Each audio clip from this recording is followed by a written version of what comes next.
Welcome. SSC যে যারা নবম দশমের ডাক পেয়েছেন তাদের বাংলা বিষয়ের কিন্তু ভেরিফিকেশন ডেট এবং তাদের যে ইন্টিমেশন লেটারটা আজকে প্রকাশ করেছে।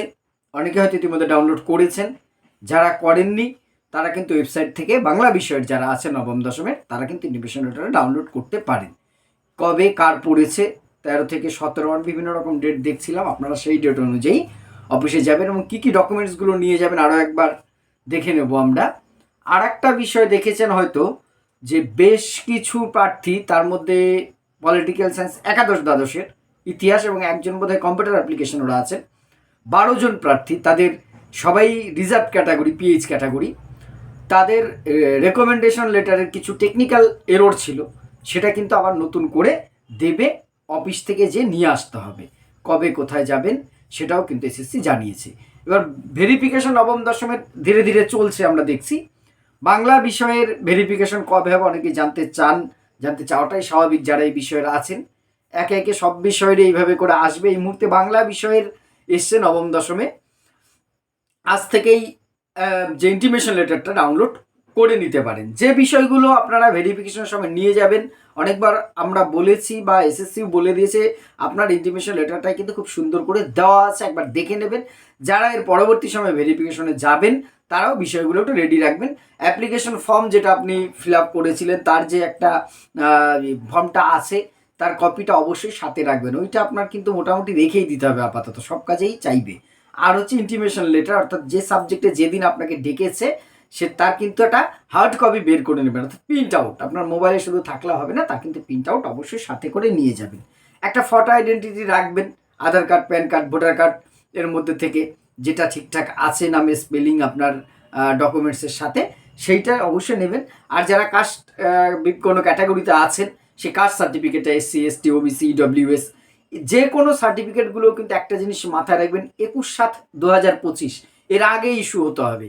তারপরে ইস্যু হলে, এই নিয়ে অনেক বিভ্রান্তি আছে, 21/7/2025 পরে ইস্যু হয়েছে আপনার কোনো সার্টিফিকেট, তা কিন্তু গ্রহণযোগ্য নয়। এটা আগেও বলেছে এসএসসি, সেটা একটু খেয়াল রাখবেন।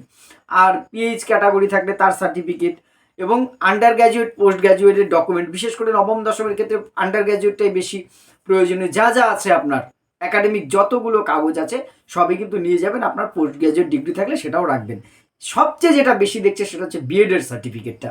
বিএডের আপনি সার্টিফিকেটটা নেবেন। প্রফেশনাল সার্টিফিকেটে কিন্তু বেশ কিছু ক্ষেত্রে সমস্যা করেছে, আপনারা জানেন, এর আগে আমি ভিডিও করেছি।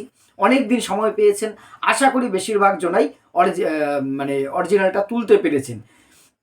প্রফেশনাল শুধু বিএডের সেটা নয়, বিএডের সার্টিফিকেটের সাথে আপনার যদি বেসরকারি কলেজ থেকে হয় তাহলে কিন্তু এনসিটিই যে অ্যাপ্রুভ আপনার কলেজটা, তার কিন্তু সার্টিফিকেটটা অবশ্যই লাগবে। আর যারা বাইরে থেকে, অনেকে হরিয়ানা থেকে, ইউপি থেকে, অনেক জায়গার থেকে করেছেন বিএড, তারা কিন্তু ডকুমেন্টসগুলো আরও বেশি স্ট্রং লাগবেন। আগের যা অভিজ্ঞতা, এইটাকে কিন্তু খুব বেশি করে আতস কাছে তলা রাখছে, বিশেষ করে যারা অন্য স্টেট থেকে, আদার স্টেট থেকে করে এসছেন তাদের ক্ষেত্রে। কারণ আপনারা জানেন এর আগে কিছু, আপনি ভুয়ো নন, আপনি অবৈধভাবে করেননি, কিন্তু যেটা হয় ওই একজন হলে ওই চুন খেয়ে মুখ পুড়লে দই দেখেও ভয় পায়, ব্যাপারটা অনেকটা সেই রকমই। এই ধরনের বিষয়টাকে রুখবার জন্য এসএসসি কিন্তু এইটাকে খুব বেশি কঠোরভাবে দেখছে। শুধু এইখানে এবার আর কিছু কোশ্চেন আপনাকে জিজ্ঞাসা করবে, সেটা পরে আসছি। তাছাড়া যারা এক্সপিরিয়েন্স নম্বরটা, অর্থাৎ ইন সার্ভিস যারা আছেন, যারা এক্সপিরিয়েন্স নম্বর ক্লেম করেছেন, তারা কিন্তু এক্সপিরিয়েন্সের প্রপার ডকুমেন্টস, আপনার অ্যাপ্রুভাল অফ অ্যাপয়েন্ট যেটা আছে, কতদিন চাকরি করেছেন, তার সার্টিফিকেট, এইগুলো কিন্তু সাথে নিয়ে যাবেন। যদি মাঝখানে আপনার মিউচুয়াল বা অন্য কোনো ট্রান্সফারের জন্য স্কুল বদল হয়, তাহলে 2 স্কুল থেকে সেটা কিন্তু, বা ডিআই চেঞ্জ হলে 2টো ডিআই অফিস থেকে সেটা কিন্তু করিয়ে নিয়ে যাবেন। এইটা কিন্তু মাস্ট। এই জিনিসটাও কিন্তু খুব গুরুত্ব দিয়ে লিখছে, কারণ আপনারা জানেন বহু কিন্তু অভিজ্ঞতার নম্বর একাদশ দ্বাদশে বাদ গেছে, ভুয়ো ক্ষেত্রে অনেকে অ্যাপ্লাই করেছিল বলে। এইটা কিন্তু ভালো করে দেখে নেবেন। আর কবে আপনি মাধ্যমিক পাস করেছেন, আর মাধ্যমিকের অ্যাডমিটটা কিন্তু অবশ্যই নেবেন, কারণ সেটা অন্যান্য সার্টিফিকেটের সাথে এটাও কিন্তু আপনার এস প্রুফে লাগবে। সমস্ত কিছু 2 সেট অন্তত জেরক্স করে রাখবেন, অরিজিনালগুলোও নিয়ে যাবেন।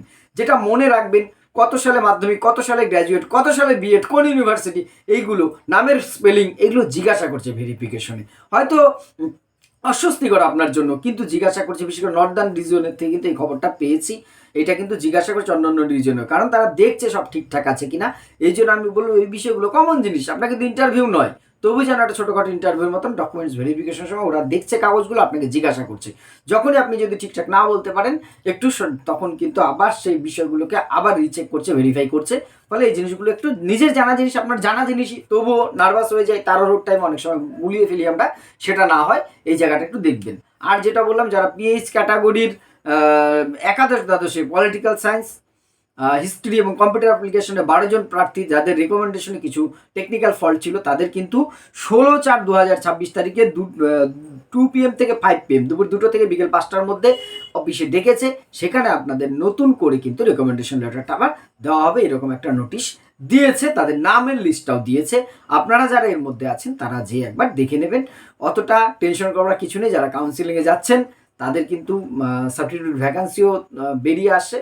তবে যাই হোক, ভেরিফিকেশনটা আপনারা সুস্থভাবে করুন এবং ইন্টারভিউর প্রস্তুতির মধ্যে যারা নবম দশমের আছেন তারা কিন্তু থাকুন। আপনাদের কোনো জিজ্ঞাসা মতামত থাকলে অবশ্যই কমেন্ট বক্সে জানাবেন। ধন্যবাদ।